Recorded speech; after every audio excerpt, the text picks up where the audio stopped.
عزیز دوستوں، بزرگوں اور بھائیوں، ہماری زندگی کے اندر ایک اہم پہلو جس سے ہم بڑی تکلیف کا شکار ہو جاتے ہیں اور بعض اوقات اذیت ناک حد تک وہ بات چلی جاتی ہے، وہ ہوتا ہے لوگوں کا باتیں کرنا۔ لوگ ایک دوسرے کے بارے میں تبصرہ کرتے ہیں، گفتگو کرتے ہیں۔ اگرچہ اسلام نے اسے بڑا ناپسند کیا اور غیبت کو زنا سے زیادہ بدتر قرار دیا، لیکن معاذ اللہ ثم معاذ اللہ لوگ پھر بھی اس اخلاقی کمزوری کا شکار ہو جاتے ہیں اور لوگوں کے بارے میں گفتگو کرتے ہیں۔ پھر لوگوں کی وہ باتیں جب ہم تک پہنچتی ہیں، جس کے بارے میں بات کی جا رہی ہوتی ہے، جب اس تک پہنچتی ہے تو وہ شخص بڑی اذیت کا شکار ہو جاتا ہے۔ وہ ذہنی تکلیف میں بھی آتا ہے، کرب میں بھی مبتلا ہوتا ہے، اور بعض اوقات خدا معاف فرمائے تو بعض لوگوں میں مایوسی بھی پھیل جاتی ہے۔ آپ قرآن مجید فرقان حمید کو دیکھیں تو اللہ تعالیٰ نے قرآن مجید میں فرمایا کہ وَإِذَا قِيلَ لَهُمْ آمِنُوا كَمَا آمَنَ النَّاسُ، جب منافقین سے کہا جائے کہ اس طرح ایمان لاؤ جس طرح کے باقی لوگ ایمان لائے ہیں، یعنی صحابہ کرام، قالوا تو وہ کہتے ہیں انؤمن کما آمن السفہاء، ہم اس طرح ایمان لے آئیں جس طرح معاذ اللہ یہ بیوقوف ایمان لائے ہیں، ان کی طرح ایمان لے آئیں۔ الا انہم هم السفہاء، اللہ فرماتے ہیں خبردار ہو جاؤ یہی بیوقوف ہیں، ولکن لا یعلمون، لیکن یہ جانتے نہیں۔ انہیں اس بات کی خبر ان لوگوں کو جو کائنات کے بہترین لوگ ہیں زمین پر، انبیاء کے بعد صحابہ، ان کو لوگوں نے بیوقوف کہہ دیا، باتیں کر دی۔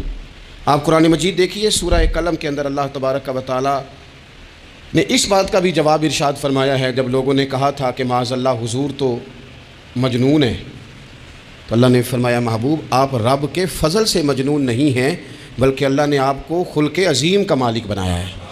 وَإِنَّكَ لَعَلَىٰ خُلُقٍ عَظِيمٍ۔ لوگ بات کرتے ہیں اور کر جاتے ہیں اور شوق رکھتے ہیں تبصرہ کرنے کا۔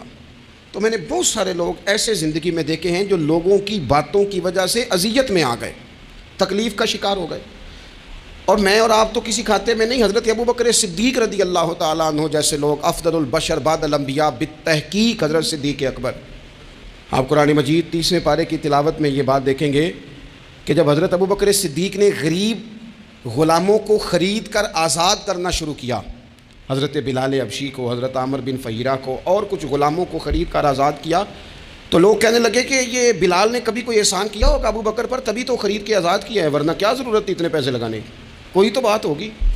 اللہ تعالیٰ نے اس کا بھی قرآن مجید میں اعلان فرمایا ابو بکر نے جو کیا ہے رب کی رضا کے لیے کیا ہے۔ تو گفتگو کرنا، بات کرنا، لوگوں کا اتنا یہ خطرناک مزاج ہے، ایک جملہ کہہ کے لوگ سائڈ پہ ہو جاتے ہیں، بندہ بیچارہ ساری رات تڑپتا رہتا ہے، ایک فکرے کا تبصرہ کر کے لوگ کونے میں چھپ جاتے ہیں، اور کسی آدمی کے لیے وہ اسے سولی پہ لٹکا جاتے ہیں، اپنی زبان کے تیروں سے لوگ پریشان کرتے ہیں۔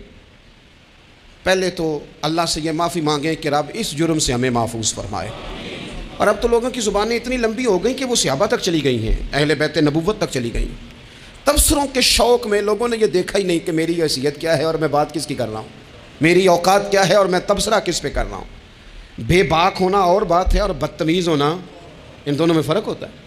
تو میرے عزیز، ایک تو اس سے پرہیز کریں، اور پھر دوسرا، اب ہوتا کیا ہے، ہم اس کا نفسیاتی اثر لیتے ہیں، ہم اس کا اثر لیتے ہیں۔ میں اکثر کہتا ہوں سارے لوگ ہی کانوں کے کچے ہوتے ہیں، کچھ تھوڑے زیادہ ہوتے ہیں، کچھ تھوڑے کم ہوتے ہیں، اور بعض لوگ کہتے ہیں اتنے لوگ فلانے بندے کی بات مانتے ہیں۔ تو میں نے کہا دنیا میں تو آج بھی کافر زیادہ ہیں، کافر زیادہ ہیں، شیطان کے پیروکار آج بھی، تو زیادہ ہونا کوئی حق کی دلیل ہے ہمیشہ؟ یہ کیا بات ہوئی کہ فلانے کی اتنے لوگ بات مانتے ہیں؟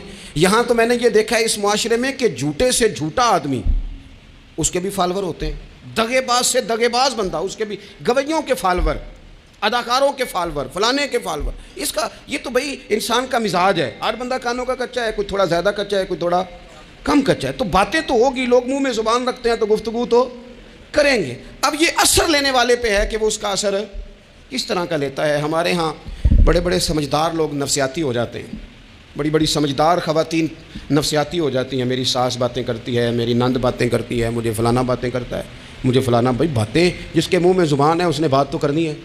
اب آپ نے کیوں یہ دعویٰ کر لیا ہے کہ آپ اتنے اونچے چلے جائیں کہ آپ کو بات ہی کوئی نہ کرے؟ کیا حرج ہے اس میں؟ اگر کوئی آپ کو بات کر دے تو کیا ہیں ہم، کسی نے کر لی تو پھر کیا ہوا، اس کا اتنا اثر قبول کرنا کہ ساری رات سونا ہی نہ، پریشان ہو جانا۔ اور بعض لوگ ایسے ہیں جنہیں اتنی باتیں نہیں ہوتی جتنی انہیں ٹینشن ہوتی ہے، یعنی وہ دو بندے کونے میں کھڑے ہیں تو میری ہی بات کر رہے ہیں، او بھائی تو اتنا اہم نہیں ہے، انہیں کوئی اور کام بھی ہو سکتا ہے، تیری بات ہی انہوں نے کرنی۔ بلا وجہ لوگ سمجھتے ہیں کہ میں بڑا اہم آدمی ہوں، وہاں بھی مجھ پہ تبصرہ ہو رہا ہے، یہاں بھی ہو رہا ہے۔ اس پہلو سے باہر آئیں، اس کمپلیکس سے نکل آئیں۔ ابن حزم کہتے ہیں کہ مصر میں ایک تاجر بڑا کامیاب ہو گیا تھا، بڑا کامیاب تاجر ہو گیا، تو زندگی میں جتنے لوگ بھی کامیاب ہوتے ہیں ان سے حسد ہوتا ہے، اس سے بھی اس کے ارد گرد کے لوگوں نے حسد شروع کیا۔ اب تاجروں نے پلاننگ کی کہ اسے خراب کیسے کرنا ہے۔ وہ ایک دن اپنے گھر سے نکلا، سفید کرتا سفید پگڑی باندھ کے باہر۔ اب 5-6 لوگوں نے پہلے سے منصوبہ بندی کی ہوئی تھی۔ ایک صاحب اسے ملے، کہنے لگے ماشاءاللہ آج تو سفید کرتے پر سبز امامہ، سبز پگڑی بڑی ہی اچھی لگ رہی ہے۔